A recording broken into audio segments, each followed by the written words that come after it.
Hi, it's Brendan at Remax Kelowna here, and I'm joined by Jewels Ferris, mortgage broker at Canadian Mortgage Experts. So when people are going through the process of getting their mortgage, they have the option to go with a fixed rate mortgage or a variable rate mortgage. So just wondering if you can maybe walk us through some of the differences between the two products. Yeah, so a fixed rate mortgage is the rate is fixed. So if you choose a 5-year term, your rate and your payment will not change for the full 5 years.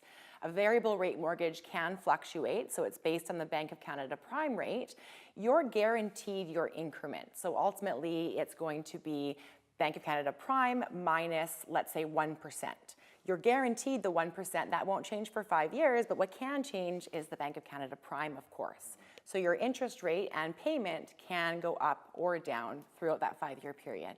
Okay, so then how do you as a mortgage broker advise clients as to which way makes the most sense for that particular client? Yeah, so I think the biggest thing and the first place that I always start with clients is their personal risk tolerance.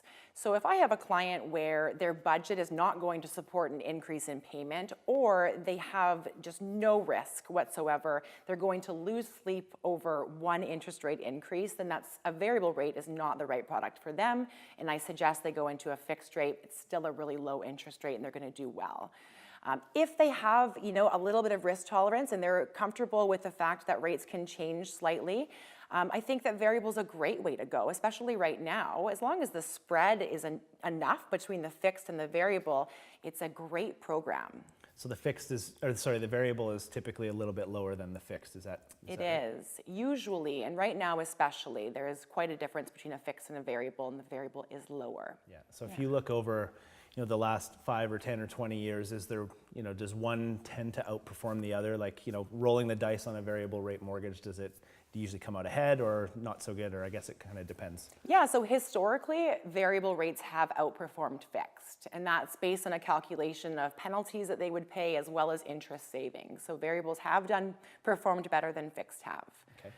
And then, so if somebody, if they start off with one, are they able to switch to the other partway through, or once you make that decision, you're kind of, you're locked into that?